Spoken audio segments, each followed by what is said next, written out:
하나님 말씀은 신약성경 에베소서 1장 8절에서 10절까지입니다.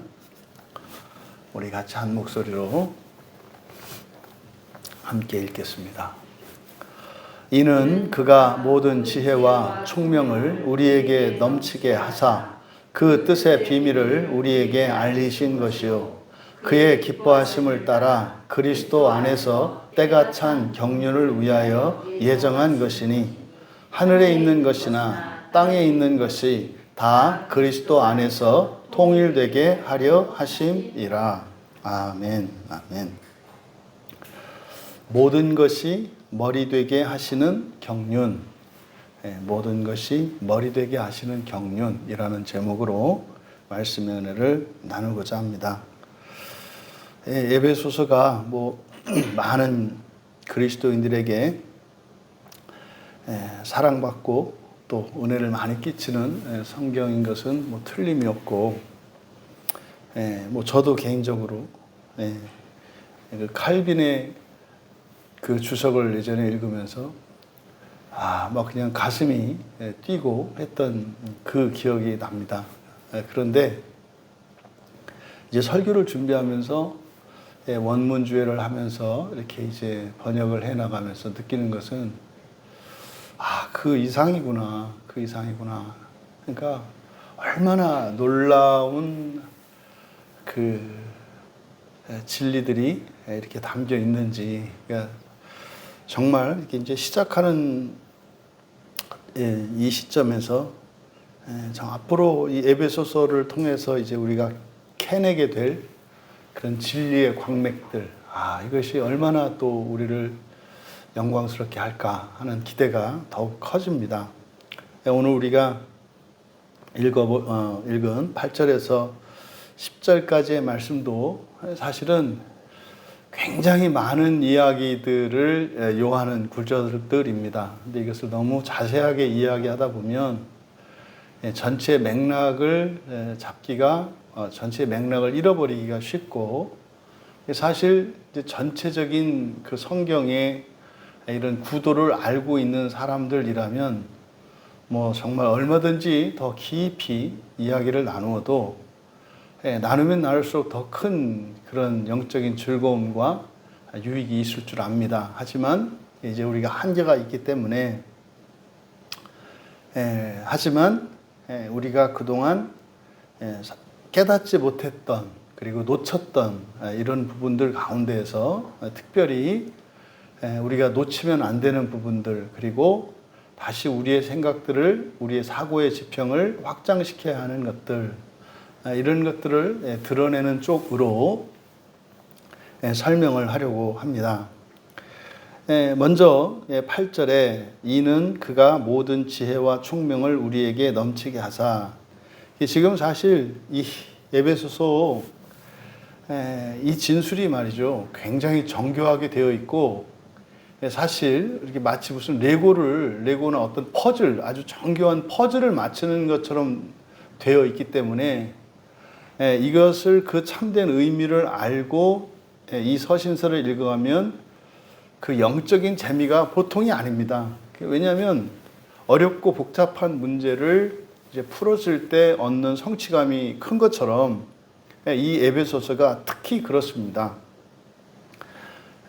히브리서의 경우에는 구약에 대한 사전적인 이런 지식과 이해들 그것을 기초로 해서 읽어 나가야 하는 그런 또 성경책이라면, 이 에베소서는 히브리서에 비해서 상대적으로 좀 구약에 대한 전체적인 그런 큰 이해는 없더라도 얼마든지 이해할 수 있는, 그러니까 좀 더 쉽고 평이한 개념과 언어들로 놀라운 그 하나님의 구원의 신비를 이렇게 이제 서술해 나가고 있습니다. 그래서 한 단어 한 단어가 중요하고, 특별히 연결을 짓는 이 연결사들, 이 관계대명사들이 무엇을 지시하는지에 따라서 사실은 이 의미들이 굉장히 달라질 수 있거든요. 그래서 굉장히 세심한 주의를 요하는 그런 본문입니다. 근데 이런 것이 지금 우리말 성경에 잘 드러나 있지 않죠. 그러니까 지금 이게 무슨 막 가슴 뛰게 하는 뭐 이런 것이 아니라 사실은 그냥 읽으면은 뭐 알쏭달쏭하고 무슨 뭐 기독교 피하라고 예수님 피하라는 것 같은 뭐 이 정도밖에 안 된다. 이렇게 뭐 예수님 대단하다는 거지. 뭐 그렇지. 뭐 예수님이 우리 대신 죽었다는 거지. 그렇지. 뭐 그걸 다 하나님의 은혜라는 거지. 그렇지. 이런 본문이 아닙니다.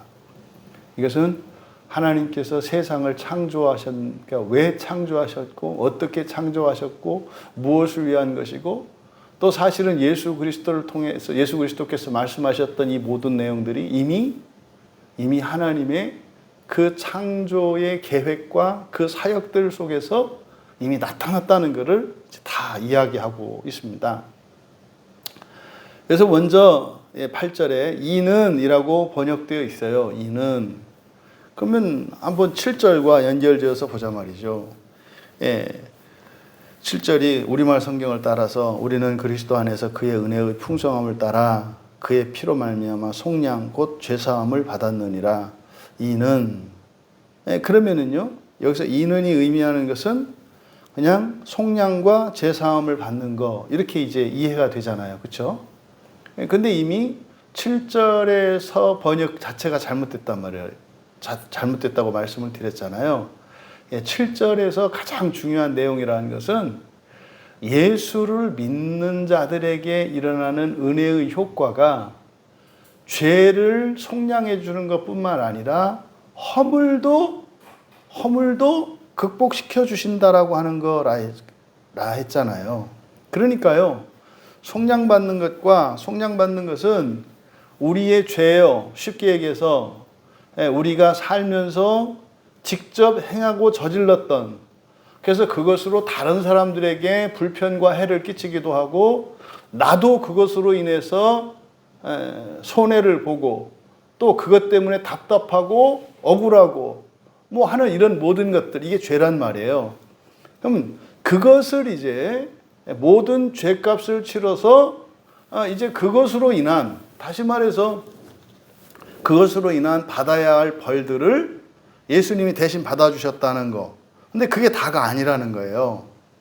다시는 그런 일을 하지 않아도 될 수 있도록 우리의 본성 자체를 바꿔주시고 또 우리 안에 있는 그래서 이걸 허물이라고 그랬어요. 우리 안에 감춰져 있는 본질적인 그러니까 우리가 살면서 저지르는 그리고 행위로 나타나는 이런 죄뿐만 아니라 우리의 내면에 감춰져 있는 이 허물로부터도 우리를 구원해 주셔서 우리가 살면서 저지르는 죄에 대한 속죄뿐만 아니라 우리를 본질적으로 바꿔주신다는 이야기가 7절에 대한 내용이라고요. 그러니까 예수 믿고 구원받는 것은 그냥 죄를 용서받는 것만이 아니라 죄를 짓지 않을 수 있는 의롭고 완전한 존재로 회복시켜가는 것. 이것이 지금 7절의 내용의 핵심이에요. 근데 그것이 어떻게? 은혜라 그랬잖아요. 은혜의 넘침으로 허물들이 사함받는다 그랬어요.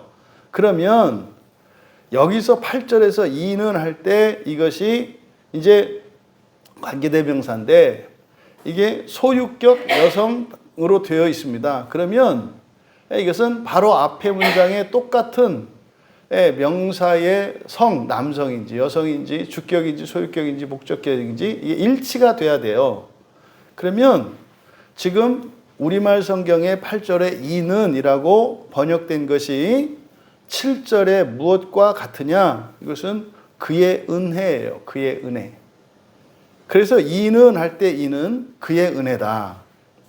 그래서 그의 은혜를 우리 안으로 넘치게 하셨다. 지금 우리말 성경은 그가 모든 지혜와 총명을 우리에게 넘치게 하셨다. 이렇게 되어 있잖아요. 그러니까 지혜와 총명을 넘치게 한 게 아니라 무엇을 넘치게 하셨다고요? 그의 은혜를. 그의 은혜가 뭐예요? 죄와 허물로부터 우리를 속량해 주시고 우리의 본성을 바꾸어 주시는 거, 이게 그의 은혜라 그랬잖아요. 그러니까 그의 은혜를 우리 안으로, 에게라고 해도 되겠습니다만은 에이스라는 전치사를 쓰고 있으니까 안으로.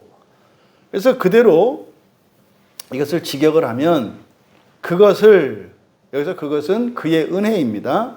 그것을 모든 지혜와 총명의로, 모든 지혜와 총명의로 우리 안으로 넘치게 하셨다. 그러니까 바로 앞에 7절의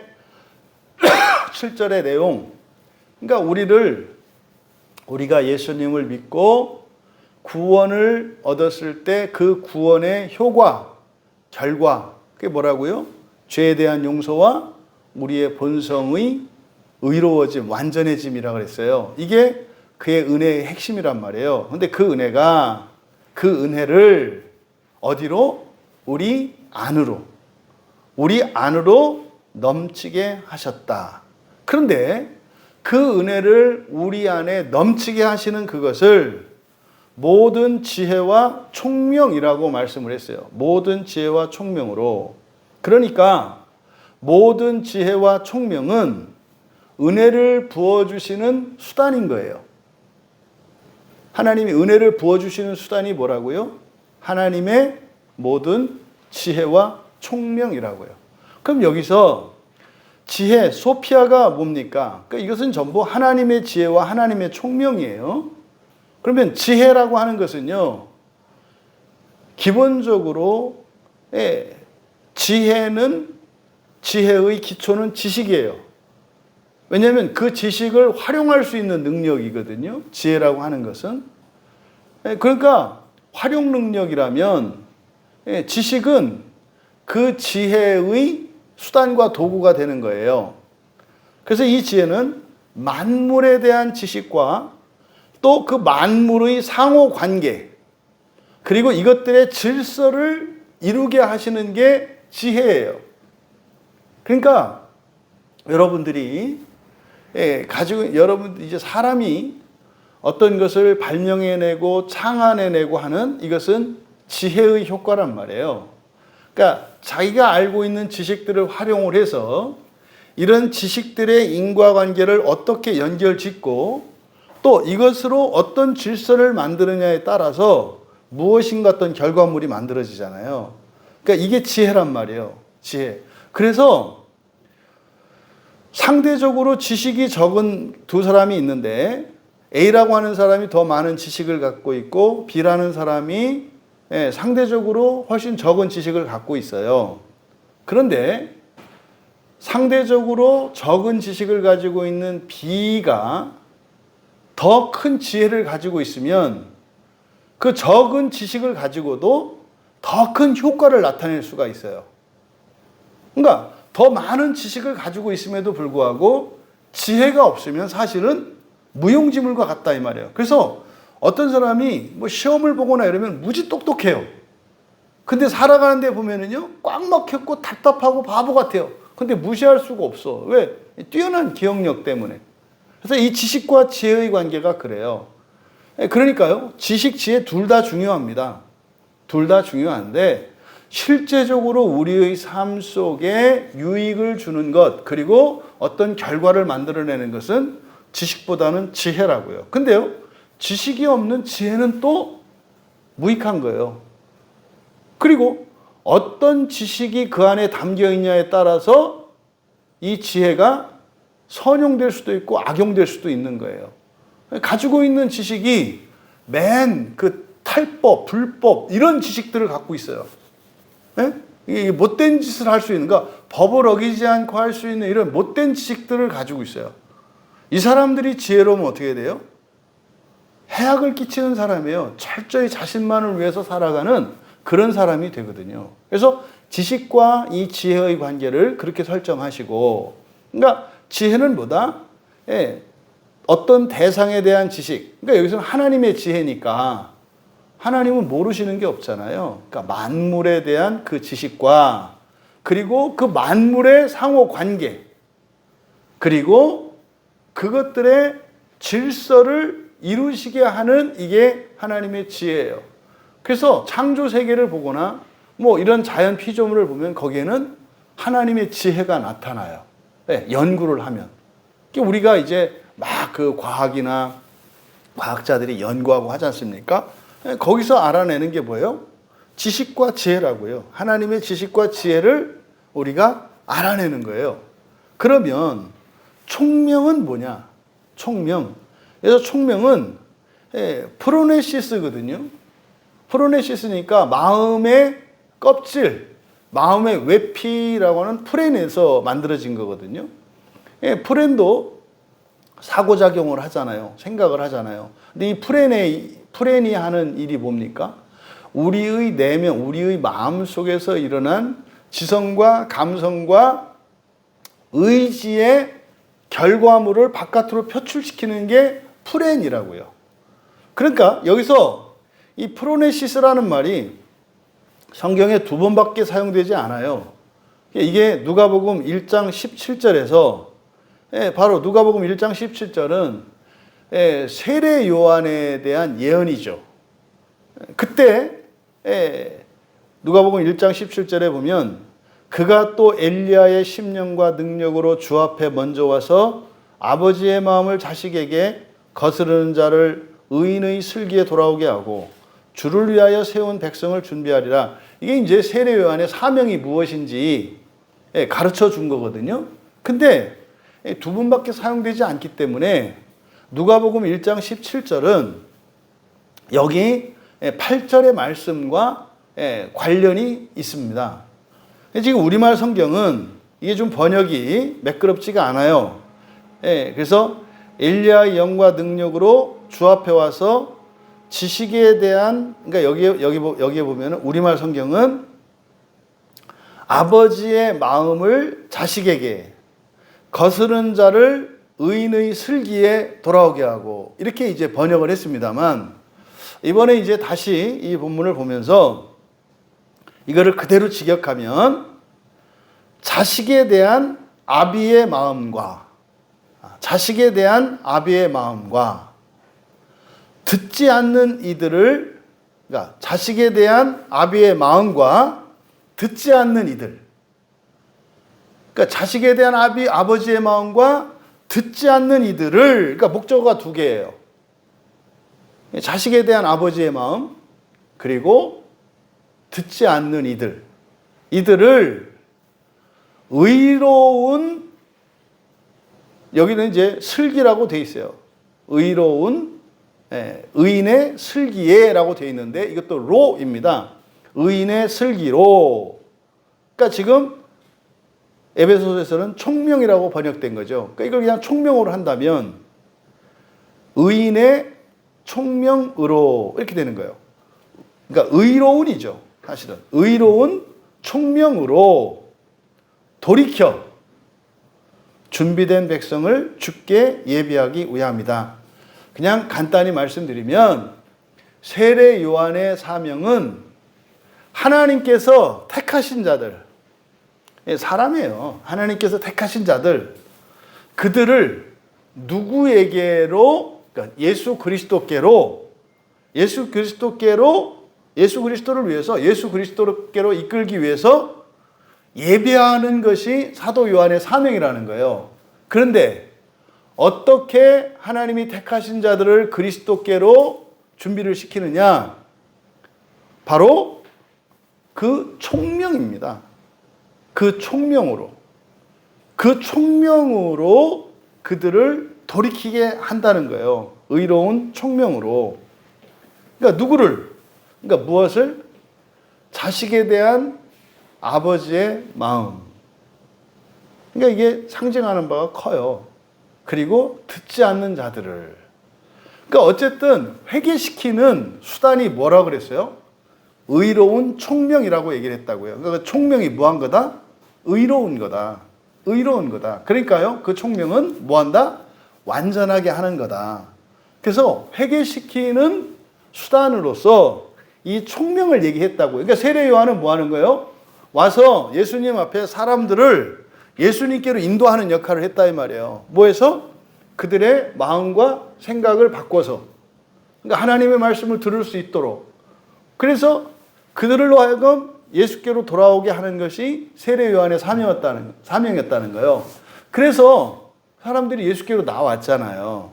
그리고 지금은 예수님이 하늘에 올라가 계시잖아요. 그러니까 바울이 이제 거기에 이어서 말하는 거예요. 지금 8절은. 그러니까 예수님이 어떻게 하셨다. 그 사람들, 세례 요한에 의해서 주께로 나왔던 사람들, 그 사람들의 안으로 무엇을? 하나님의 은혜를 넘치게 하셨다는 거예요. 이해되시죠? 세례 요한의 사역은 뭐였어요? 사람들을 총명으로 회개시켜서 예수님께로 데려오는 사명이었다는 거예요. 그때 예수님이 세례 요한에 의해서 인도받은 이 사람들에게 은혜를 그들의 안으로 부어주셨다는 거예요. 그런데 그 은혜를 그들 안으로 넘치게 부어주셨는데 그때 수단이 뭐였다라는 거예요? 모든 지혜와 총명이었다. 이렇게 이야기를 하는 겁니다. 그러면은요, 하나님의 모든 지혜와 총명으로 왜 이랬을까? 왜 하나님의 모든 지혜와 총명으로 은혜를 사람들 안으로 넘치게 하셨다고 했을까? 넘치게 하셨다라고 하는 의미는 뭐예요? 그 은혜의 목적이 사람만이 아니라 사람 안을 채워서 그 은혜가 어디로요? 사람 바깥으로 넘치게 하려는 것임을 나타내요. 지금 구원에 대해서 사람들이 넘지 못하는 넘사벽이 있어요. 그 넘사벽이 뭐냐? 자꾸 개인적인 구원, 사람만의 구원, 육체적인 구원, 세상적인 구원만을 생각한다고요. 그래서요, 이 세상과 천국 사이에 단절이 일어나고요. 생전과 사후가 단절이 일어나고요. 그래서 천국과 낙원과 하나님의 나라가 연속성과 불연속성상에서 이해되어야 하는데 이게 연결이 안 돼요. 그러니까요, 사는 거나 살고 난 뒤에 사후세계나 이게 그냥 뒤죽박죽 해놓으니까 같기는 같은데 또 아니기도 아니고, 그래서 정신을 못 차려요. 이번 주에 어떤 다른 교회 집사님이 이제 전화가 왔어요. 연락이 이렇게 왔어요. 그 얘기를 해요. 목사님 말씀을 듣고 나서 우주에 대해서 이제 공부를 하기 시작했다는 거예요. 우주에 대해서. 왜요? 우리가 부활이라고 하는 것은 뭐라 그래요? 우주 전체를 재창조하는 거라 그랬잖아요. 그러니까 그때 목사님 말씀을 들으니까 신앙생활을 왜 해야 되는지, 어떻게 해야 될지를 확 이렇게 마음이 오더라는 거예요. 구체적으로. 그래서 이제 사람들하고 얘기를 해보니까 다 막연하더라는 거예요. 구원에 대해서 얘기를 하는데. 그래서 이 다음에 구원받고 부활하면 없더라는 거예요. 이게 사실 원래 없었죠, 다. 근데 이제 이거를 목사님 우주와 연결시키니까 이게 이해는 확 되는데, 그래서 이제 우주가 궁금해져서 이제 책 사서 이렇게 이제 읽고 이렇게 이제 하는데, 이게 이제 목사님 하신 얘기들이 더 이렇게 이해가 됩니다. 이러는 거예요. 그러니까 지금 여기서 넘치게 하셨다 할 때 이 페리쇼라고 하는 이 말을 썼는데 이게 주변으로 흘러가는 거예요. 그러니까 은혜를 사람 안으로 부어주셔. 그런데 그냥 채우는 정도가 아니라 페리쇼, 그래서 주변까지 흘러가게 한단 말이에요. 그렇잖아요. 여러분이 은혜를 받고 회개하고 본성이 바뀌어, 그럼. 그죠? 은혜의 작용이라고요. 그럼 여러분의 본성이 바뀌면 뭐가 바뀌어요? 환경이 바뀌어요. 이게요, 그리스도인과 비그리스도인들의 인생관의 큰 차이점이에요. 그리스도인의 인생관은 뭐예요? 내 본성을 바꾸는 게 우선이에요. 그러면 환경은 저절로 따라오는 거예요. 저절로 따라오는 거예요. 그래서요, 무엇이 제일 중요해요? 나의 본성을 바꾸는 게 가장 우선이에요. 그거를 위해서 성경이 주어진 거예요. 근데 보세요. 사람들이 성경을 가지고 무엇을 추구하는가?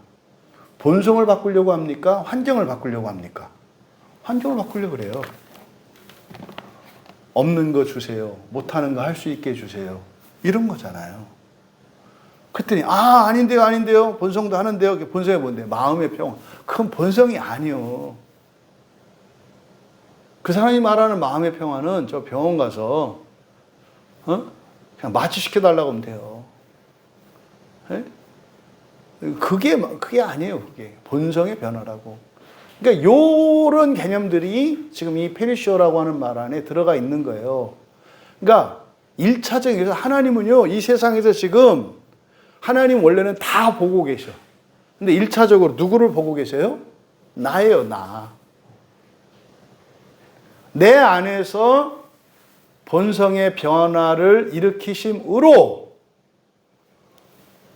부수되어지는 환경의 변화, 이걸 보신다니까요. 그러니까요, 사람의 마음이라는 게 놀라운 거예요.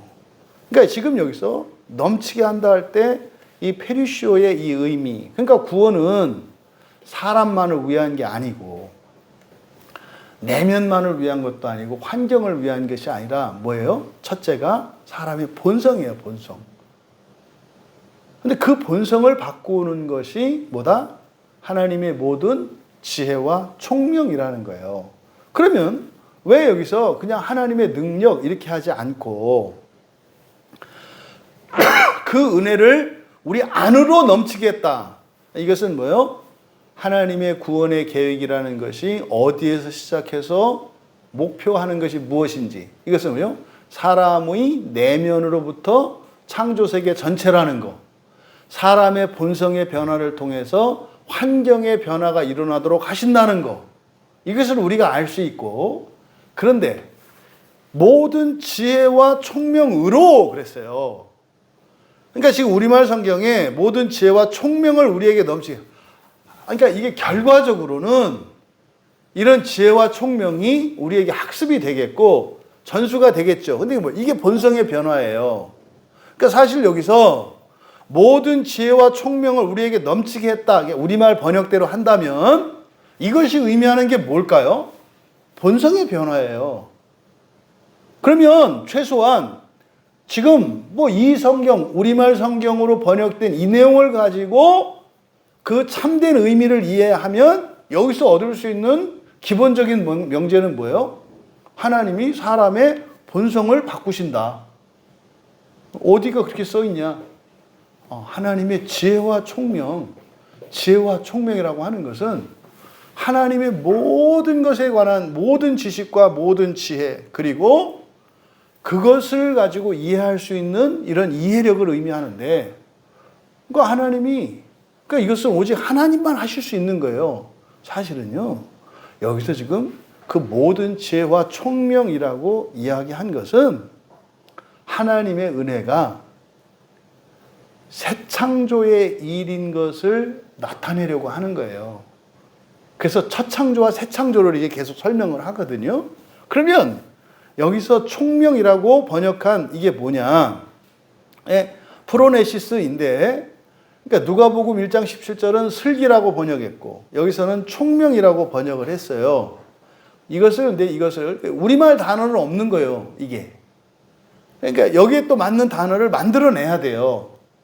근데 이 개념이 무엇인지를 오늘은 좀 아는 정도로 그치자. 저도 모르겠으니까. 그러니까 이게 풀엔에서 나오는 이런 건데, 이거를 이렇게 딱 그 어떤 단어를 아직 만들지 못했기 때문에 계속 대략적인 설명. 그럼 여기서 의미하는 이 총명이 뭐냐? 그러니까 여러분들은 이제 그렇게만, 그 정도로만 이해해 주시면 되겠어요. 지혜와 총명 이렇게 이야기했기 때문에 지식과 지혜의 관계는 이해가 되시잖아요. 그러면 왜 똑같은 지식을 가지고 있는데 이 총명이 다름으로, 이 지혜가 다름으로 해서, 그러니까 똑같은 지식을 가지고 있는데 지혜가 다름으로 인해서 엄청난 차이가 나오잖아요. 이 차이가 어디서 나오는가? 왜 어떤 사람은 지식을 갖고 있는데 지혜가 모자란가? 또 어떤 사람은 왜 지혜가 더 넘치는가? 바로 그것을 여기서는 프로네시스 총명이라고 한 거예요. 그러니까 이 총명이라고 하는 것은 결국 뭐예요? 지혜의 기초가 되는 거예요. 그래서 지혜의 기초가 되는 생각하는 사고력 또는 생각하는 사고 방식 또는 이해력, 이것을 총명으로 이해하시면 되겠다. 그러니까 총명은 뭐다? 지혜롭게 하는 기초라는 거예요.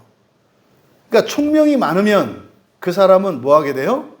더 지혜롭게 되는 거예요. 그 총명. 그래서 이 총명은 바로 지혜의 기초가 되는 사고력. 이 정도 개념으로 그냥 이해하시고, 다시 한번 돌아가서 모든 지혜와 총명으로 그렇게 하셨다라고 하는 것이 의미하는 게 뭐다? 그러니까 결국 지혜와 총명이라고 하는 것은요, 그러니까 여기는 하나님의 모든 지식과 또 하나님이 행하신 모든 일들과 또 하나님이 지금도 하고 계시는 모든 것의 사실은 기초인 거예요. 하나님이 창조 계획을 세우셨죠. 그거를 작정이라고 해요. 그러면 계획하신 대로 행하셨죠. 그걸 창조라고 해요. 그럼 창조된 것이, 창조된 세상이 하나님의 계획 안에서 하나도 어긋나지 않고 그대로 이루어지도록 하나님이 하시죠. 이거를 섭리라고 하잖아요. 이 전체를 경륜이라고 한단 말이에요. 그러면 하나님이 계획하시고 계획대로 무엇을 만드셔서 창조하시고 창조 세계를 보존하시면서 통치하시는 이 모든 것들이 바로 하나님의 지혜와 총명이라고 말하는 거예요. 그러면 모든 지혜와 총명은 결국 뭡니까? 하나님이 우리에게 알도록 허락하신 모든 것이에요. 이 지혜와 총명이라고 하는 것은. 그러면요, 하나님이 계획을 세우실 때도 이 지혜와 총명으로 작정을 하셨고, 또 작정 가운데 사람에 대한 계획을 따로 구별해서 우리가 신학적으로 예정이라고 한단 말이에요. 그러니까 예정이라는 말은 미리 예배해 놓았다라는 사전적인 의미가 있습니다만, 신학적으로 예정이라고 할 때는 사람에 대한 구원의 계획을 일컫는 말이에요. 그래서 성경에 있는 예정과 신학적으로 말하는 예정은 다른 개념이에요. 또 우리들이 가지고 있는 국어 사전의 예정도 다른 의미예요. 그러니까 어쨌든 여기서 모든 지혜와 총명이라고 하는 것은 하나님이 천지 창조에 대한 계획을 세우시고 창조하시고 그리고 그것을 섭리하시는 이 모든 하나님의 그런 능력 가운데 우리에게 알게 하신 것, 이것을 지혜와 총명이라고 한 거예요. 그러면 여기서 이 대목에서 왜 바울 사도가 그 은혜를 이 지혜와 모든 지혜와 총명으로 연결짓고 있을까?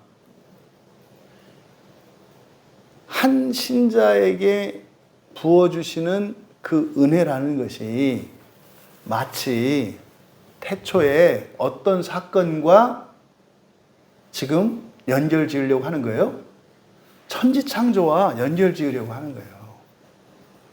하나님이 이 세상을 창조하실 때 그때 하나님이 그 창조하신 모든 능력을 지혜와 총명인데 지금 신자에게 너희들에게 하나님이 은혜를 부어주시는 이 일은 이게 바로 창조의 일이야.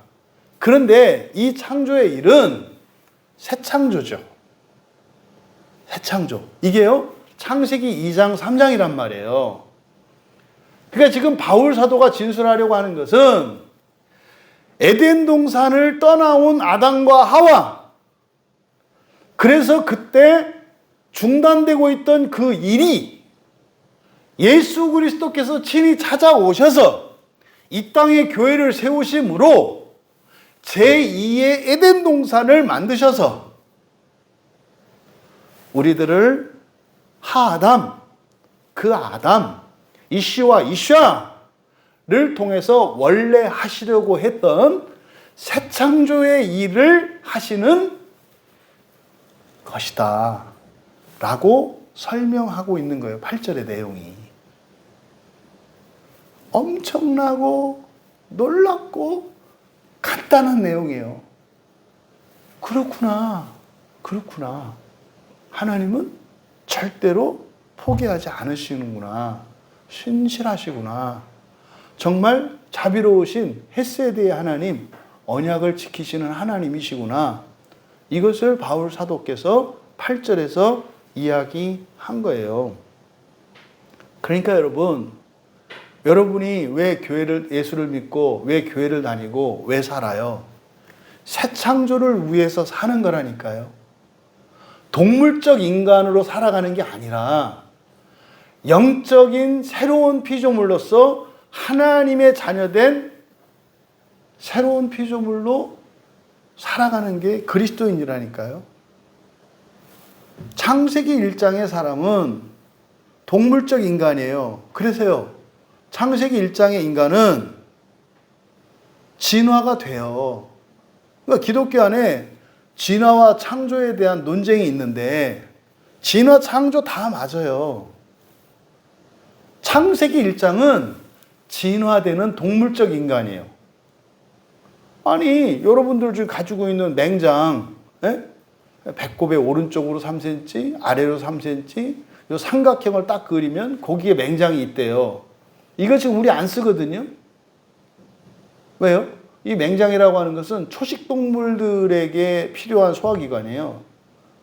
근데 사람을 하나님 맨 처음 창조하실 때는 초식으로 지으셨죠. 원래 초식이란 말이에요. 육식은 않는다고요. 근데 노아 홍수 사건 이후로 세상이 다 오염되고 부패됐잖아요. 그래서요, 저 하늘에 있는 별들에 생명체가 살지 못하는 이유가 그 타락 사건 이후로 그런 거예요. 홍수 사건 이후에. 그래서 별들에는 안 가봐도 돼요. 못 살아요. 근데요, 앞으로 여러분들이 살게 할 거잖아요. 기다려야지. 막 찾아다닌다고 될 일이 아니에요. 그러니까 그때 그 사건 이후로 사람에게 이제는 육식이 허용이 돼요. 육식이. 그러면서 어떻게 돼요? 육식을 이제 하게 되니까 이 초식 동물에게만 필요한 맹장이 퇴화되는 거예요. 그래서 지금 사람은 그 맹장을 사용 안 한단 말이에요. 그냥 잘라내도 상관없단 말이에요. 그렇다고 일부러 잘라낼 필요는 없지. 이게 증거거든요. 진화의 증거가 맹장이에요. 사람의 몸 같은 경우에. 그리고 뭐 이런 안경. 이것도 진화의 증거잖아요. 진화가 아니라 퇴화지. 그죠? 네. 왜요? 그 몽고나 이런 너른 초원에 사는 사람들은 뭐 시력이 6.0 뭐 이렇게 나온다면서요. 근데 도시에 갇혀서 사는 사람들은 시력이 약화된다면서요. 이게 진화와 퇴화의 증거들이에요. 사람이 가지고 있는. 그러니까 사람의 체형이 바뀌고 하는 거. 그러니까 이거는 뭐예요? 동물적 인간에게 일어나는 일이에요. 그러니까 인간에게는 동물성, 그러니까 이거를 그냥 인간성이라고 하잖아요. 그게 있어요. 그런데요, 창세기 2장은 그건 진화가 아니에요. 거기는 창조예요. 왜요? 무에서 없는 신성이 생기는 거기 때문에 그건 창조라고요. 그래서요, 그리스도인은 말입니다. 이렇게 동물적 인간으로서 진화적인 삶을 살아가는 게 아니라, 진화와 퇴화의 삶을 살아가는 게 아니라, 그리스도인은요, 영적으로 창조의 삶을 살아가는 거예요. 이게 세상 사람과 그리스도인의 차이라니까요. 그래서 세상 사람은요, 잘 먹고 잘 살고 좋은 거 입고 좋은 거 먹고 좋은 거 바르고 이렇게 하려고 살아가요. 그리스도인은 안 한다는 얘기가 아니에요. 그걸 위해서 살아가는 게 아니라 뭐예요? 우리의 본성을 바꾸기 위해서 살아가는 게 그리스도인이라니까요. 그러니까요, 일을 해도 달라요, 목적이. 우리는 눈에 보이는 것에서 기뻐하거나 그것을 바라지 않아요. 보이지 않는 부활의 소망을 가지고 살아가잖아요. 이 이야기를 지금 8절에서 하고 있는 거다. 9절에 그 뜻의 비밀을 우리에게 알리신 것이요 그의 기뻐하심을 따라 그리스도 안에서 때가 찬 경륜을 위하여 예정한 것이니. 이것도 지금 엉망진창으로 번역을 해놨습니다. 이거는 이것도 알 수가 없어요. 단어도 막 마음대로 막 쓰고 뒤에 9절의 하반절 때가 찬 경륜을 위하여, 이거는 헬라어 원문 성경에서는 10절에 가 있는 거예요. 10절에 가 있는 게 여기 이제 9절 앞으로. 왜냐하면 전체가 이미 이게 다 문장이라서 편의상 10절에 있는 내용을 우리말 성경에 9절로 옮겨놓은 겁니다. 이제 우리는 어쨌든 원문 성경을 따라가니까 원문 성경을 가지고 9절을 다시 번역을 해보면, 지금 우리말 성경 중간에 그의 기뻐하심을 따라 이렇게 되어 있잖아요. 그러니까 그의 기뻐하심을 따라 그리스도 안에서 때가 찬 경륜을 예정한 거 이렇게 되는 거잖아요. 네? 그의 기뻐하심을 따라 뒤로 이어지잖아요. 네? 그런데 이 그의 기뻐하심을 따라가 맨 앞으로 와야 돼요. 그래서 그의 기뻐하심을 따라 밑줄 치시고 바로 앞에 그 뜻의 비밀을 우리에게 알리신 것이요. 이걸 수식해야 돼요. 그의 기뻐하심을 따라가 뒤에 있는 내용이 아니라 앞에 절을 수식한다고요. 그러니까 우리말 성경으로 읽을 때는 그렇게 읽어야 되는 거예요. 그의 기뻐하심을 따라 그 뜻의 비밀을 우리에게 알리신 것이요. 이렇게 이해해야 된다고요. 근데 이걸 뒤로 가 있어요. 이게 잘못되어 있죠. 그런데 그 기뻐하심은 그 안에서 예정한 것이다. 불러드릴게요. 사역한 거를. 그의 기뻐하심에 따라 그의 바라시는 뜻의 신비를 우리에게 알려주셨고, 그의 기뻐하심을 따라 그의 바라시는 뜻의 신비를 우리에게 알려주셨고, 그 기뻐하심은 그 안에서, 그리스도죠. 그 기뻐하심은 그 안에서 예정하신 것이다. 그럼 여기서 먼저 그의 기뻐하심을 따라라고 했을 때 기뻐하심, 이 단어가 유도키아라는 말이에요. 이게 이제 앞에서 우리가 5절에서 살폈었잖아요. 기쁘신 뜻대로 할 때. 유도키아라고 하는 말은 그대로 문자적으로 이제 문자적인 의미는 유는 굿 또는 웰이에요. 좋은 또는 잘 이런 뜻이에요. 좋은 또는 잘. 도키아 결정이에요. 그러니까요. 그러니까 유도키아라고 하는 것은 그대로 문자적인 의미는 좋은 결정이에요. 좋은 결정. 그런 말입니다. 여기서 기뻐하심이라고 하는 것은 여러분들이 생각하는 기뻐하는 그 기쁨이 아니에요. 유도키아는 그런 의미가 아니에요. 그러니까 이렇게 번역을 하면 안 된다고요. 그의 기뻐하심은 5절에서 기뻐하시는 뜻할 때 뭐라고 그랬어요? 성부 하나님과 성자 하나님과 성령 하나님의 일치되는 뜻이라고 그랬죠. 일치되시는 뜻. 합이 봤을 때 여러분들이 누구와 뜻이 맞았을 때 그때 좋잖아요. 그러니까 전부 좋아 이렇게 동의를 했을 때 일치가 되잖아요.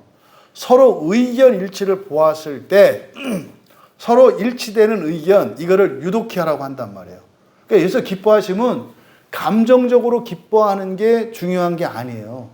그 결과, 그 결정, 그 의견이 어떤 거다? 모두 좋아하는 것이다, 이런 뜻이에요. 그래서 이 유도키아를 좋고 나쁘고 이렇게 얘기하면 안 되고, 성부, 성자, 성령, 삼위 하나님이 좋게 여기는 것. 그러니까 여기서 유도키아는요, 딱 생각나는 게 뭐냐면 창세기 1장에서 하나님이 첫째 날, 둘째 날 했을 때 이렇게 창조하실 때 뭐라 그러세요? 끝내고 나서 보시기에 심히 좋았더라, 맨 끝에. 그리고 중간중간에 보시기에 이게 유도키아예요. 창조할 때 하나님이 보시기에 좋았더라. 엘로힘 하나님이 보시기에 좋았더라. 이걸 유도키아라고 나타내는 거예요. 이 유도키아는 바로 뭐예요? 창세기 1장에 보시기에 좋았더라. 이때 보시기에 좋았더라고 하는 것은 뭘까요?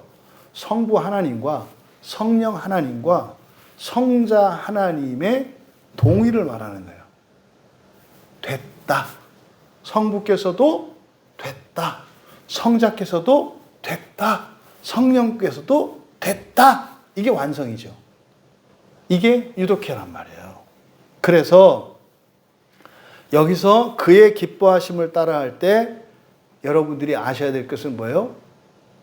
성부, 성자, 성령의 일치를 먼저 생각을 하셔야 된다 이 말이에요.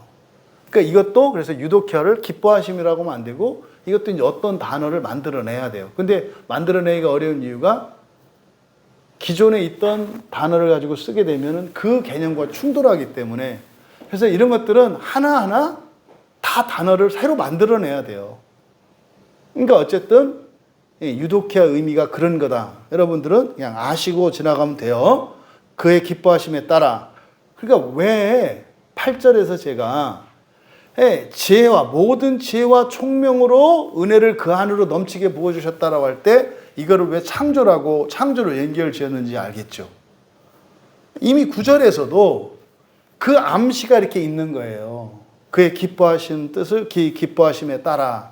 이게 첫째 날 둘째 날 일어나는 보시기에 좋았다라고 하는 말씀이다 이 말이에요. 그러니까요. 기뻐하심을 따른다라고 하는 것은 뭡니까? 시간적으로 그리고 과정적으로 한 번에 하시는 게 아니라 하나씩 하나씩 차근차근 질서를 따라서 행하신다는 거죠. 그게 창조하신 하나님의 섭리니까 우리가 알 수 있잖아요. 그래서 그의 기뻐하심을 따라 할 때 이 기뻐하심으로 번역된 유도케아가 성부, 성자, 성령의 일치를 의미한다는 거. 그 다음에 제가 이제 비로소 이 텔레마를 이제 번역할 적절한 뜻을 이제 제가 이제 좀 정한 것 같아요. 그래서 텔레마는 바라시는 뜻이라고 번역하면 되겠어요. 바라시는 뜻. 그러니까 하나님이 바라시는 뜻. 이게 텔레마예요. 그러니까 바라시는 뜻이라는 것은 바라시는 게 있고 바라지 않는 게 있다는 뜻이죠.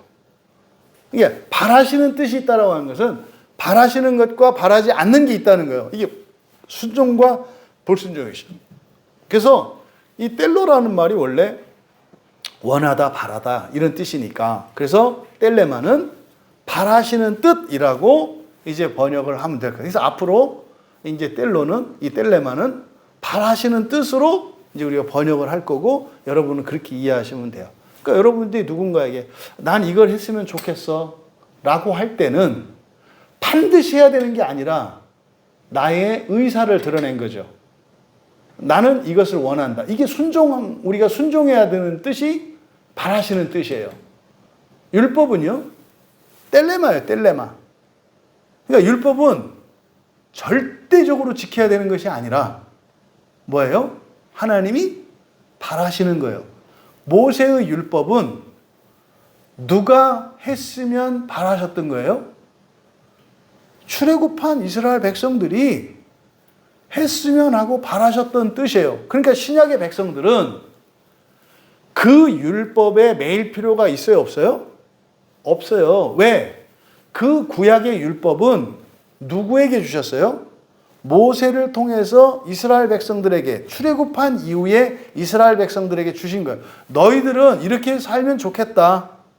뭐가 좋은데요? 이렇게 살면 복이 있어. 그러면 이렇게 살면 좋지 않은 게 뭔데요? 그러면 힘들어져. 이게 축복과 저주의 선언이에요.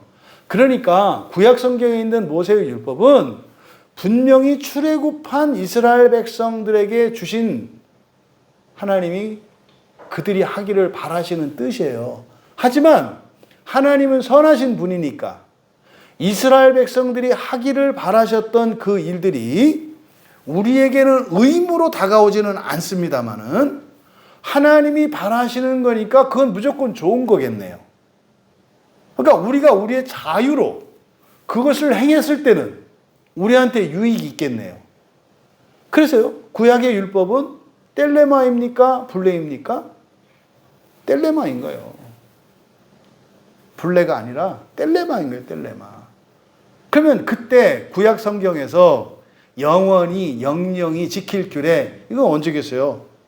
그거는 광야에서, 아니죠, 가나안 땅에서지. 거기서는 너희들이 그 땅에 지나면 들어가서 지킬 규례니라. 이거는 영원하다. 무슨 말이에요? 가나안 땅 안에서 지키는 거예요. 그 시대를 말하는 거예요.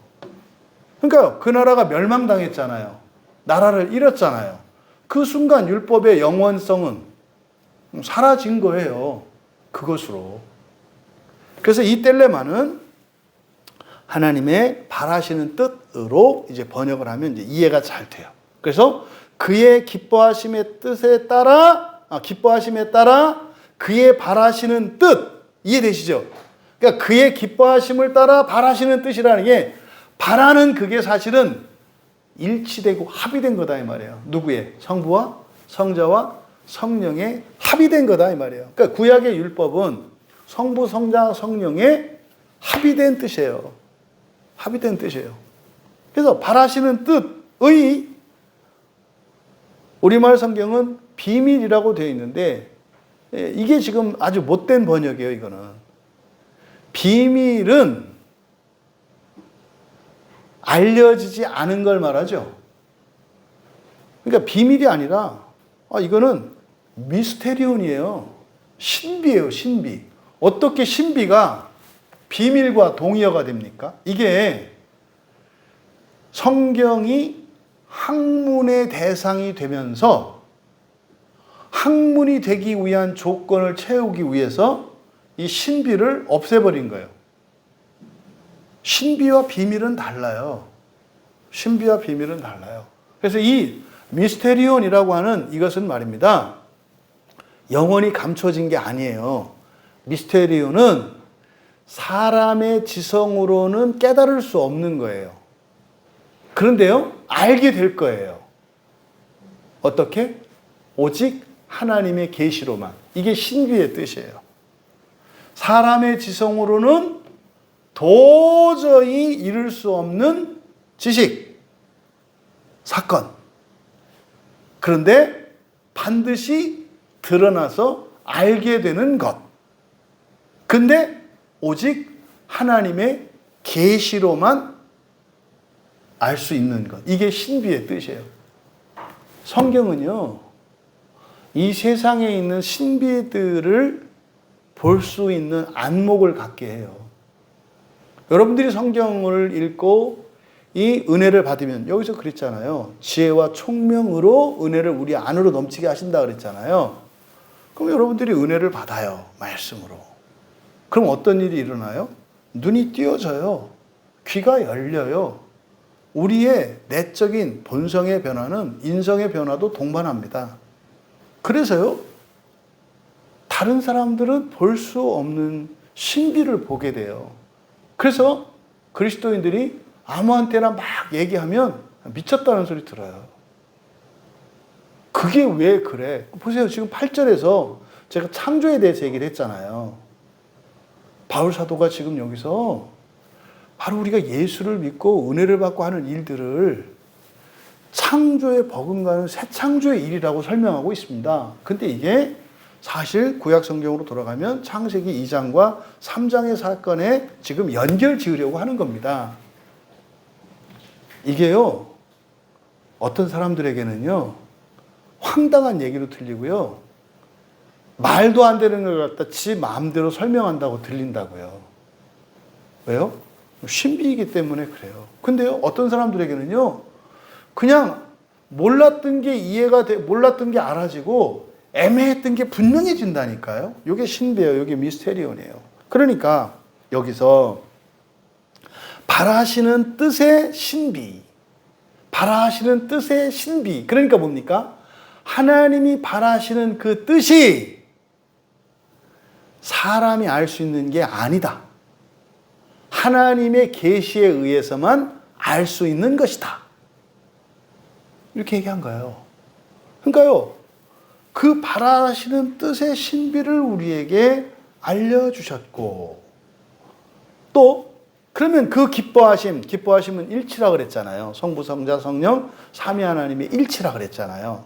그것은 창조 역사를 나타내기도 하고 아담을 에덴 동산으로 부르셔서 새 창조하시는 그것도 성부, 성자, 성령 삼위 하나님의 일치된 뜻이었다고 얘기를 하는 거예요.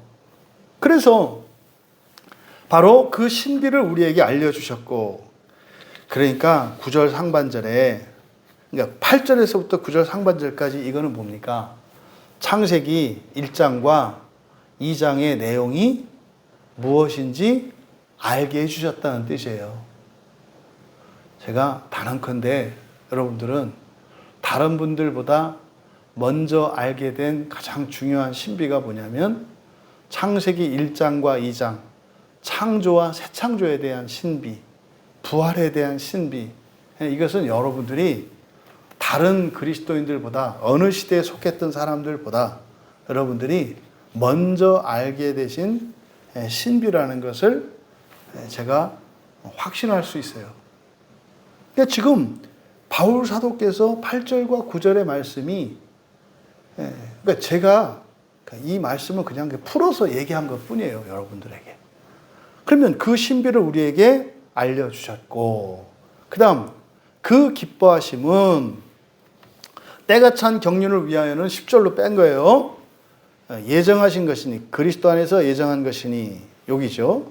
그러니까 그 기뻐하심은, 그러면 예정한 게 뭐냐? 그 기뻐하심이에요. 그 기뻐하심은 그 안에서, 그러니까 그리스도 성자 하나님 안에서 예정하신 것이다. 그러면요, 그 기뻐하심은, 다시 말해서 기뻐하심은요, 창조, 재창조, 이거를 말하는 거라서 창조와 새 창조를 말한다고 그랬어요. 그러니까 사람을, 그러니까 하나님이 천지를 창조하신 일장의 사건, 이게 성부, 성자, 성령의 합의되고 일치되는 일치에 의해서 일어난 일이라는 거. 창세기 2장에 에덴 동산으로 한 사람, 한 아담을, 그 아담을 부르신 사건, 그러니까 새 창조를 하는, 이게 다 그의 기뻐하심이에요. 근데 그의 기뻐하심이 그 안에서 예정한 것이다. 여기서 성경에 예정하다라고 번역된 단어들이 여러 가지가 있는데, 일단 이 에베소서에서 5절에도 예정하다라는 말이 있어요. 예정하다.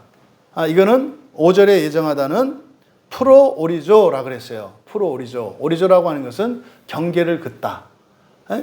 수평선, 지평선 이런 거라 그랬잖아요. 바다와 육지의 경계를 거. 이게 무슨 말이에요? 밀물이 돼서 이렇게 들어와도 더 이상 들어오지 않는 경계가 있잖아요. 이게 호리조예요. 하나님이 경계를 지으신 거. 또 하늘과 땅의 경계가 있잖아요. 그 사이에 궁창이 있잖아요. 이렇게. 그렇죠? 또 우리가 이제 과학적 발견에 의해서 알게 된 지식, 지구의 대기권 안과 밖이라고 하는 경계가 있잖아요. 그렇죠? 대기권 안은 지구의 중력이 작용하는 곳이에요. 그래서 여기서는요, 어지간히 날아선 대기권 바깥으로 못 나가요. 그래서 어떻게 해요? 산소도, 우리들에게 꼭 필요한 산소도 대기권 안에 갇히죠. 근데 지구의 중심에서 멀어지면 멀어질수록 중력의 힘이 약하게 작용하니까. 그리고 그래서 이 안쪽, 이 아래쪽에 산소나 이런 것들이 더 많단 말이에요. 밀도가 높아요. 올라갈수록 어떻게 돼요? 옅어지죠. 이게 중력의 작용이거든요. 그러니까 우주선은 지구의 중력보다 더 센 추진력이 있어야 대기권을 나갈 수 있어요. 이게 우주선이잖아요. 이런 것이 다 경계라고요. 호리조, 호라이조, 호리조. 그러면 경계를 짓는 거. 그래서 날도 첫째 날, 한 날, 두 날에 날과 날의 경계가 있잖아요. 그렇죠? 뭘로? 밤으로. 밤을 통해서 하루하루를 경계 짓잖아요. 그러니까 이게 합쳐진 말. 이게 이제 5절에서 사용됐던 프로오리조예요. 그러면 이것도 예정하다라고 번역되어 있고, 지금 여기 9절에서 예정한 것이니 예정하다. 이거는 프로티템이에요. 티테미는 세우다 이런 뜻이거든요. 프로티템. 티테미는 그러니까 결정하는 거예요. 무엇을 세우다. 그러면 프로티테미와 프로오리조가 어떻게 성경에 사용되나 이렇게 보면 이를 프로티테미는 성경에 3번 사용되거든요. 그러니까 지금 9절에 있는 예정, 이건 프로티템이에요. 5절에 있는 예정과 9절에 있는 예정이 어떤 차이가 있는가를 지금 알려드리고 구분하려고 말씀을 드리는 거예요. 그러면 9절에 사용된 예정하다 프로티테마이, 프로티테미, 이거는요, 먼저 결정한다는 뜻이에요.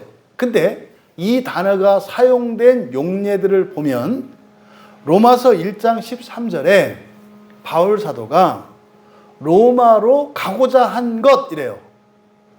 가고자 한 것. 근데 갔어요? 못 갔어요? 못 갔어요. 그래서 편지를 쓰는 거예요. 또 로마서 3장 25절에 화목제물로 세우셨다. 예수 그리스도를. 그러면 화목제물로 세우신 것은 반드시 예수님이 화목제물이 됐어야 합니까? 화목제물이 되지 않을 수도 있었습니까? 예수님이 화목제물이 반드시 되셔야만 했나요? 아니면 화목제물이 되지 않으실 수 있었나요? 당연히 않으실 수 있었던 거예요. 왜 화목제물이 되셨어요? 불순종으로 인해서 된 거예요. 그러니까 이런 질문도 다른 교인들은 안 받아볼 거예요. 그런 걸 왜 생각해? 이럴 거거든요. 근데 중요한 질문이잖아요. 그렇죠? 왜요? 예정에 2가지, 예정하다라고 번역된 이 말에 2가지 의미가 있거든요. 확정된, 바뀌지 않는 먼저 예정하신 게 있고 가변적으로 예정하신 게 있다니까요.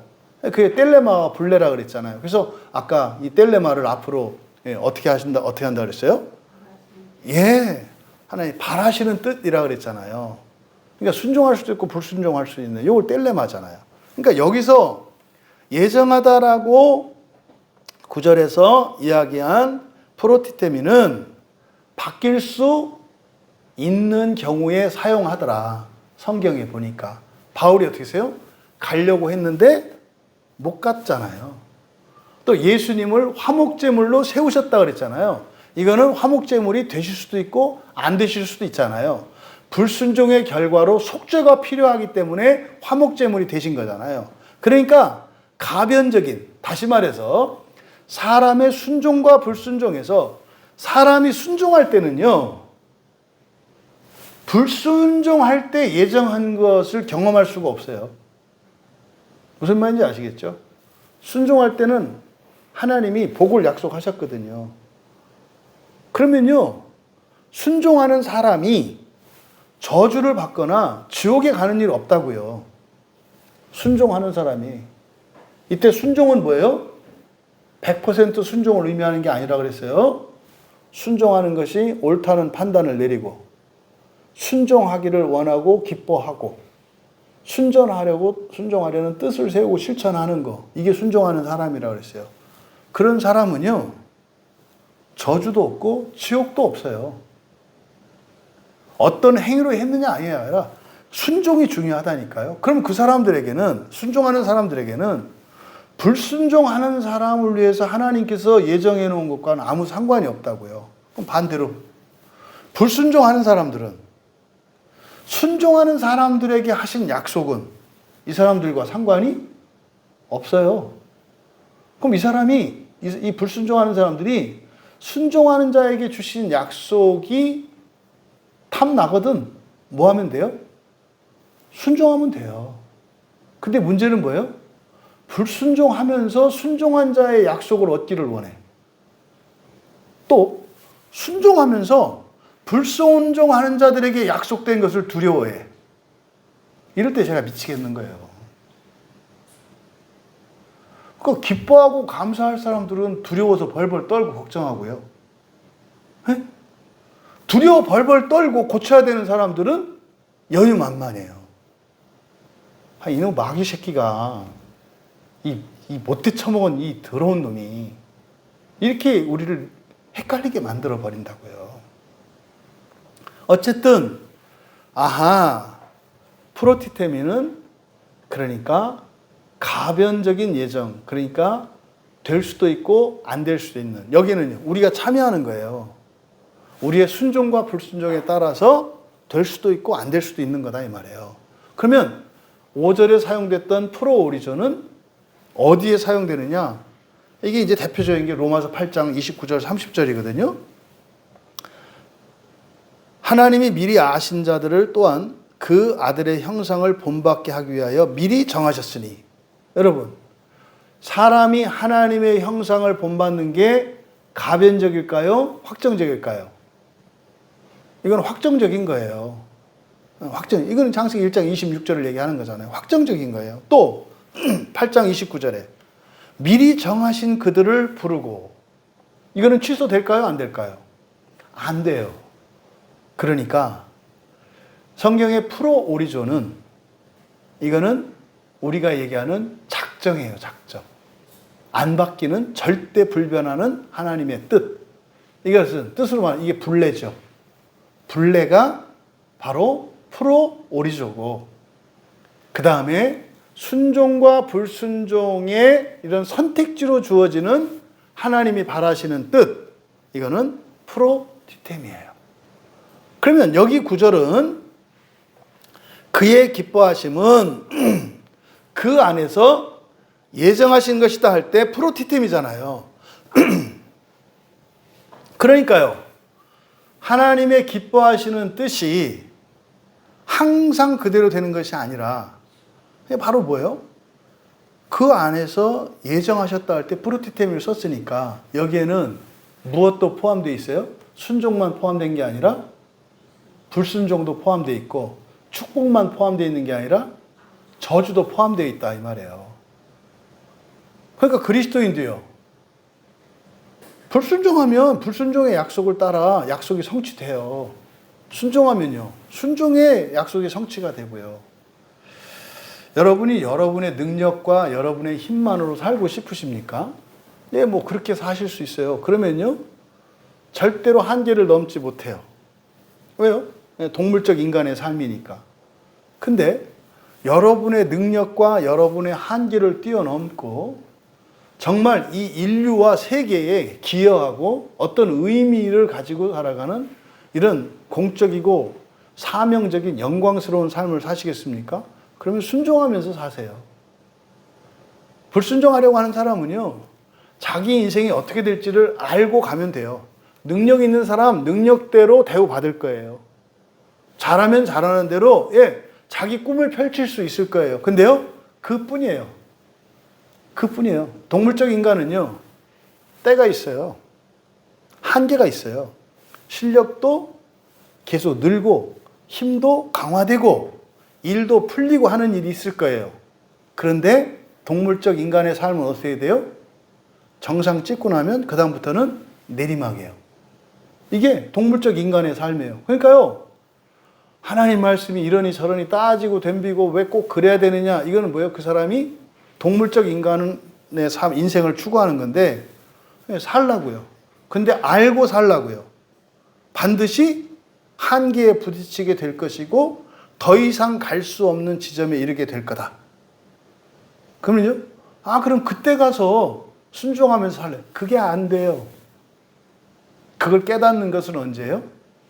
내리막 곤두박질 치고 난 다음에 그게 정상이었구나라는 것을 깨닫게 돼요. 그거 겪을 필요 없잖아요. 우리 청소년들한테 제가 그래서 순종하고 하나님 말씀에 토달지 말고 그냥 교회의 말씀을 따라서 살아라라고 하는 건 뭐예요?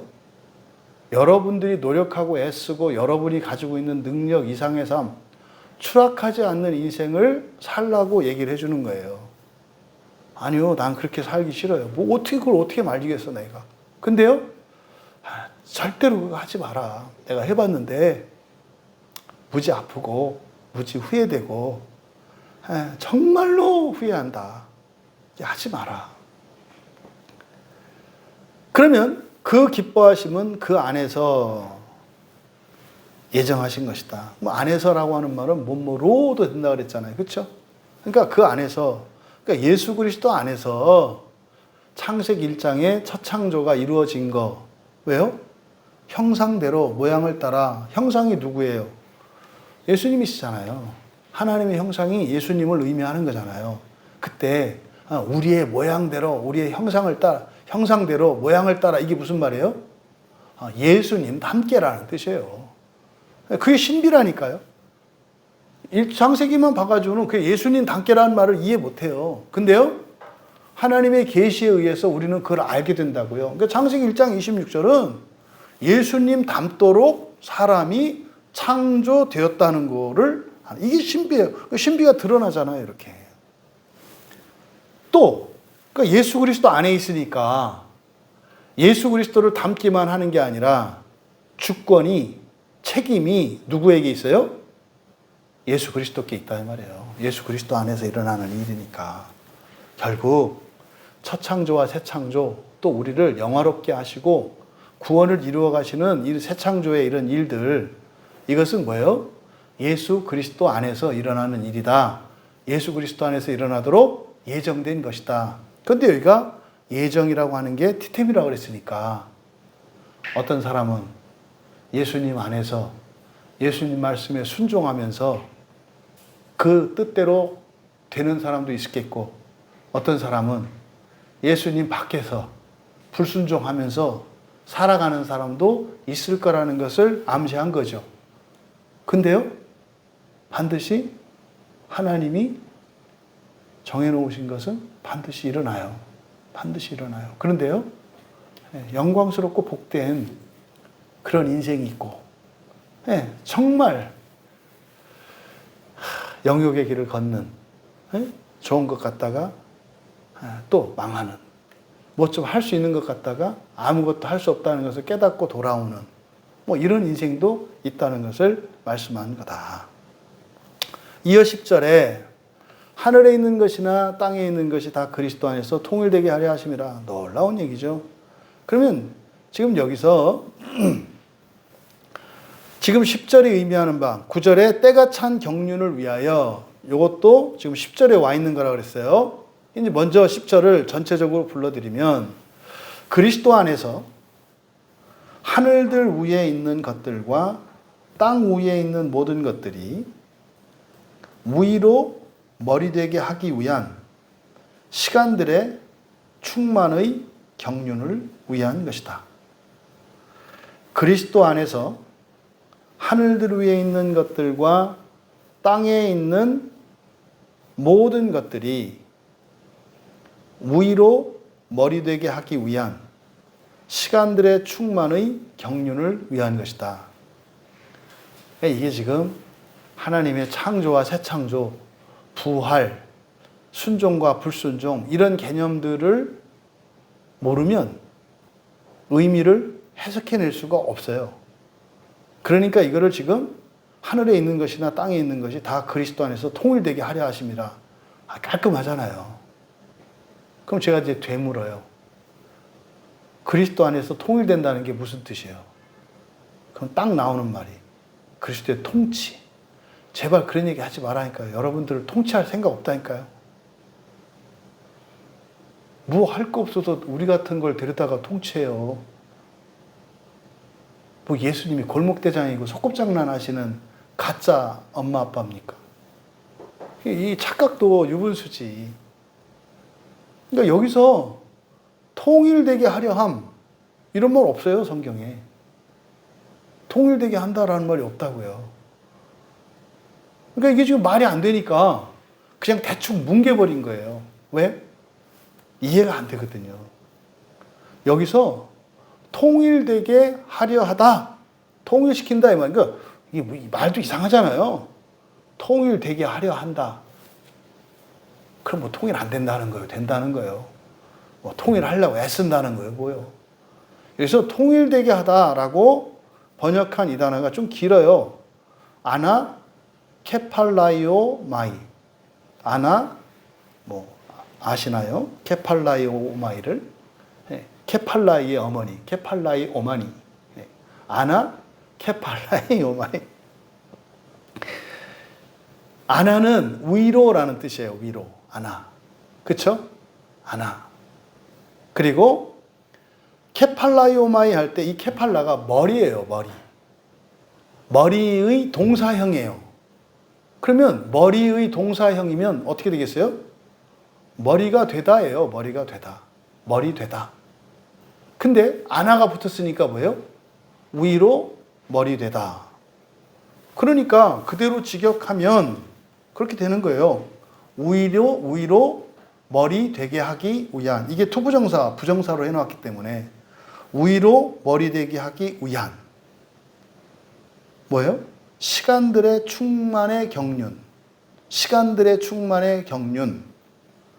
그러면은요, 그냥 일단 내용상은 뭡니까? 그의 기뻐하심을 예정하신 것은 9절의 내용이잖아요. 그의 기뻐하심을 따라 이렇게 예정하신 거, 기뻐하심을 따라 예정하신 거, 이게 무슨 말이에요? 기뻐하심을 따라 예정했다는 게 순종과 불순종을 말하는 거예요. 사람이 순종할 수도 있고 불순종할 수 있도록 성부, 성자, 성령 삼위일체 하나님이 그렇게 미리 정해놓으신 것은 이런 뜻이에요. 순종과 불순종. 이게 많은 사람들의 질문이잖아요. 왜 이 세상에 죄가 있어요? 왜 교회 안에 이런 살인과 이런 추악함과 또 신자들의 삶 속에 이런 부조리가 왜 있어요? 왜 차별이 있어요? 이 질문을 하잖아요. 그게 뭐예요? 그의 기뻐하심을 예정했다는 말이 그런 의미예요. 원래 하나님이 어떻게 예정하셨다고요? 이 세상을 완성시킬 때까지 어떤 일이 일어나도록? 그런 무질서와 혼란과 죄와 범죄와 이것들을 다 예정하셨다고요. 여기에 이제 우리가 뚜껑이 열리는 거예요. 왜 그따구로 일하세요? 이거요. 왜 그따구로 일하세요? 왜 누구는 차별받고 누구는 우대받고 왜 이래요? 누구는 되고 누구는 안 되고 왜 누구는 잘 나가고 누구는 이렇게 슬퍼요? 이 질문을 2000년 동안 계속 하고 있어요, 사람들이. 그 답이 여기 써 있다니까요. 10절에. 이게 어떤 사람에게는 답이 되기도 하고 어떤 사람에게는 기름을 끼얹는 말이 되기도 해요. 이거는 미치겠구만. 나도 죽겠다는데 모든 것을 위해서 이런다고? 이게 기독교의 신비가 뭔지 모르기 때문에 그런 거예요. 그러면요, 여기서 바로 그의 기뻐하심을 예정하신 것은 전쟁, 살인, 시기, 인간의 정욕, 이 모든 것들을 말하는 거예요. 왜 이런 것을 허용하셨는가? 왜 하나님은 악을 허용하셨는가? 왜 하나님은 에덴 동산에서 그걸 범죄하게 했는가? 왜 가인이 아벨을 죽이도록 내버려 두셨는가? 왜 이스라엘이 우상을 숭배하도록 그대로 두셨는가? 전능하신 하나님, 전지하신 하나님이 왜 그랬는가? 왜 내 인생을 그때 그렇게 내버려 두셨는가? 여러분 마음대로 살게 하셨다는 거예요. 이게 그의 기뻐하심을 예정하셨다. 그 성부, 성자, 성령 하나님이 일치하셨다는 거고 여러분 마음대로 살라고. 마음대로 살라고 하나님이 삼위 하나님이 허락을 해주셨다고. 그러니까요. 신앙생활 잘하는 첫 번째가 마음대로 사는 거예요. 두 번째가 마음대로 살지 말고 하나님 뜻대로 사는 거예요. 마음대로 사는 것보다 하나님 뜻대로 사는 게 낫다는 것을 부모들로부터 자식이 전수받는 거예요. 신앙의 선배들로부터 전수를 받는 거예요. 그러면요, 나에게 신앙을 전해준 부모님 말씀을 믿고 목사님 말씀을 믿고 내 마음대로 살지 않고 하나님 말씀대로 살아가는, 이게 지혜로운 거예요. 이게 복된 거예요. 자꾸 내 마음대로 살려고 하는 건 뭐예요? 인생의 쓴맛을 좀 보겠다는 거거든요. 하지 말라니까요. 이게 기뻐하심을 예정하셨다는 의미라고 그랬잖아요. 그렇게 한 이유가 무엇인지를 10절에서 설명하는 거라고요. 목적이 뭐라고요? 그리스도 안에서 모든 것이에요. 하늘에 있는 것과 땅에 있는 모든 것들이 위로 머리 되게 위한 거라는 거예요. 그러니까 위로 머리 되게 한다. 이게 무슨 말이겠어요? 예수님이 어디 계세요, 지금? 하늘에 계세죠. 하늘에 계시잖아요. 머리 된다고 그러니까 또 이렇게 이 동물적 인간의 생각으로 뭐 대장되고 뭐 이런 거 생각한단 말이에요. 그런 개념이 아니라 성경에서 머리는 누구를 의미해요? 그리스도를 의미해요. 교회 안에서 머리는 그리스도를 의미한다고요. 그러니까요, 머리 되게 한다라고 하는 것은 그리스도 안에서 머리 되게 한다고 하는 것은 뭐예요? 그리스도와의 연합을 말하는 거예요. 그러니까 지금 우리말 성경에 통일이라고 되어 있잖아요. 정확한 표현이 그런 개념이 아닌 거예요. 대충 얘기를 한 거죠. 그러니까요, 위로 머리 되게 한다라고 하는 것은 그리스도 안에서 완전한 연합을 얘기하는 거예요. 이제 에베소서에서 나오는 핵심적인 개념이에요. 연합이. 만유의 연합. 그러니까 예수님이 위에 계시니까. 그러니까 위로 머리 되게 한다라고 하는 것은 부활을 의미하는 거고. 그렇죠? 부활을 의미하는 거고. 그리고 그리스도와의 연합을 의미하는 거예요. 그리스도와의 연합. 이게 위로 머리 된다는 뜻이에요. 그러면 바로 이것을 위해서 땅에 있는 것들과 하늘에 있는 모든 것들이 그리스도 안에서 머리 되게, 다시 말해서 부활하고 연합할 수 있도록 하기 위한 건데, 그 하기 위해서 뭐가 있느냐? 시간들의 충만의 경륜이 있다는 거예요. 시간들의 충만의 경륜. 시간들의 충만의 경륜에서 여기서 시간들은 카이로스입니다. 카이로스. 카이로스는 하나님의 때죠. 그러니까 하나님의 때는요, 하나님이 계획하셨던 일을 이루시는 그 때를 말해요. 카이로스는. 그러면 그 카이로스 사이에는, 카이로스와 카이로스 사이에는 우리가 사용하는 흐르는 시간들이 있죠. 어떤 사람은 1년 걸려서 하나님의 뜻을 성취하는 사람이 있고요. 어떤 사람은 하루 만에 하나님의 뜻이 이루어지는 사람이 있어요. 무슨 말이냐면 기도 응답으로 둘이가 똑같은 걸 기도해. 똑같이 필요해서 똑같이 기도했어. 네? 근데 어떤 사람은 즉시 응답받고 어떤 사람은 그 다음날 응답받는 거 있잖아요. 이 차이는 크로노스의 시간의 차이예요. 흐르는 시간의 차이. 근데 이 두 사람의 공통점은 그 카이로스, 응답 받았기 때문에 하나님의 때가 임한 거예요. 근데 어떤 사람은 하루 걸렸고 어떤 사람은 이틀 걸렸잖아요. 그러니까 시간들이라고 한 것은 하나님의 뜻이 성취되어지는데 걸리는, 소요되는 시간이 다 달라요. 그러니까 이 시간들이라고 할 때 이 시간들 속에서는 흐르는 시간과 하나님의 뜻이 성취되기까지 소요되는 모든 시간들, 그리고 하나님이 계획한 것이 이루어지는 시간, 이 모든 것을 포함한 거예요. 그러니까 여기서 이 경륜을 시간들의 충만의 경륜이라고 말해요. 그러니까 경륜은요, 하나님이 세상을 창조하시기로 계획하시고 창조하시고 노아를 구원하시고 또 이렇게 심판하시고 아브라함을 택하시고 또 이렇게 언약이 계속 이어지게 하시고 그 예수 그리스도께서 오시고 그래서 마침내 이루시는 모든 것, 부활이 완성되고 이 세상이 완전하게 재창조되어지는 새 창조로 넘어가기까지 그때까지를 경륜이라고 해요. 근데 그거를 시간들의 충만의 경륜이라고 그래요. 시간들의 충만의 경륜. 그러니까 뭡니까?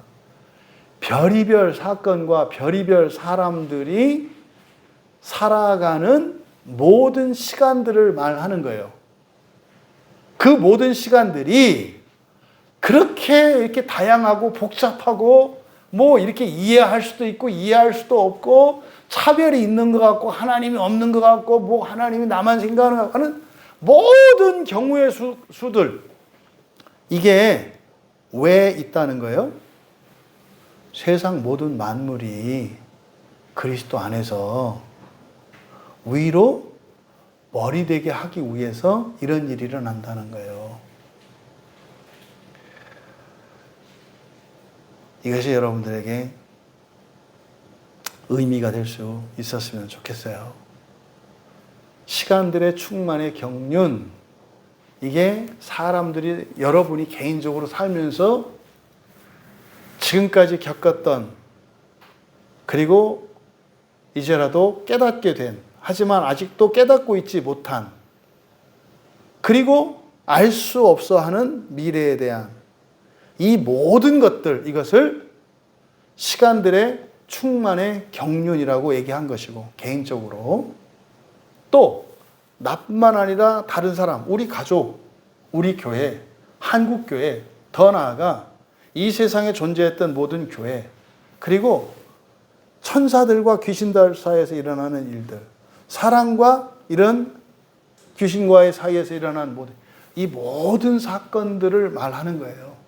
이것을 시간들의 충만의 경륜이라고 했다. 그러니까요, 이 세상 모든 것이 불교도들은 부처님 손바닥이라 그래요.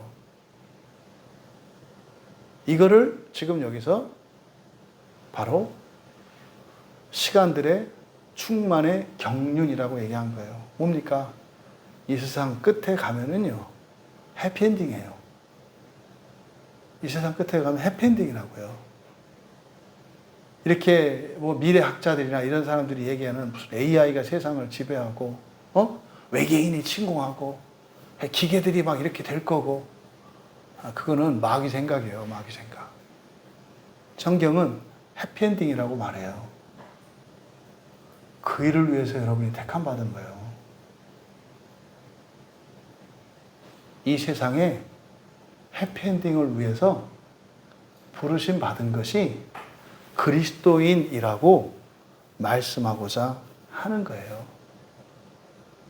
여러분 한 분을 통해서 우주에 떠 있는 모든 별들이 완전한 생태계를 갖춘, 더 이상 늙지도 않는 그런 세상으로 만들어질 거예요. 그런데요, 그게 별게 아닌 게 될 거예요. 부활을 하면. 그래서 어떻게 해요? 그걸 다 태워버리고요, 새하늘과 새 땅으로 계시되는 새 창조의 삶, 완전한 연합 속으로 들어가게 될 것이라는 거예요. 모든 것이 머리되게 하시는 경륜은 결국 뭡니까? 하나님의 창조와 새 창조가 무엇인지, 실제적으로 우리에게는 여러분들이 그리스도인으로 살면서도 이러저러한 어려움과 반대와 저항들, 또 여러분이 열심히 수고했지만 그 결과를 얻지 못하는, 또 여러분들이 한 거에 비해서 넘치도록 횡재한 것 같은 하나님의 은혜를 경험하는 이런 다양하고 다변하는 이런 인생사, 세계사, 이 모든 것들을 하나님이 허용하셨다는 거예요. 왜요?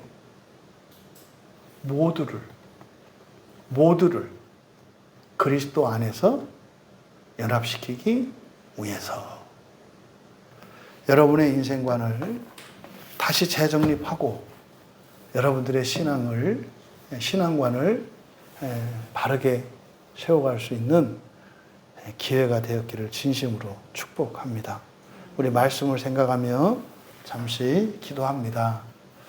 짧은 시간 말씀을 드렸습니다만, 결국 예수님을 믿는 자에게 약속하신 구원이 무엇인지 시간을 거슬러 올라가서 하나님이 창조할 때로부터 시간을 앞으로 연장시켜서 이 세상이 완성되는 그 모든 것이 예수 그리스도로 말미암는 구원 안에 다 있다는 거예요. 그래서 세상에 일어나는 이해할 수 없는 일들 원래 그렇다는 거예요. 왜요? 모두 하나님이 창조하신 그 어떤 것 하나도 버리지 않으시고 모든 것을 그리스도 안에서 완전하게 연합시키기 위하여 그런 일이 일어난다는 거예요. 그리스도인은요, 그 일을 위해서 부르심 받은 사람들이라는 거예요. 여러분은 무엇을 위해서 살고 있습니까? 여러분에게 필요한 것은 무엇이고 여러분의 능력은 무엇입니까? 본문의 말씀을 생각하면서 우리가 잠시 은혜를 구하며 기도합니다.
문자로 기록된 이 성경에 담긴 신비를 또한 알게 하시고 또한 믿게 하시는 성령 하나님께 감사드립니다. 하나님의 말씀으로 더욱 하나님 자녀 되게 하시고 사람의 몸을 입고 살되 하나님 자녀로 저희들의 인생을 알차게 살아갈 수 있도록, 그래서 저희들의 인생의 참된 의미와 가치를 알도록 은혜를 내려 주시옵소서. 감사하며 예수님의 이름으로 기도하옵나이다.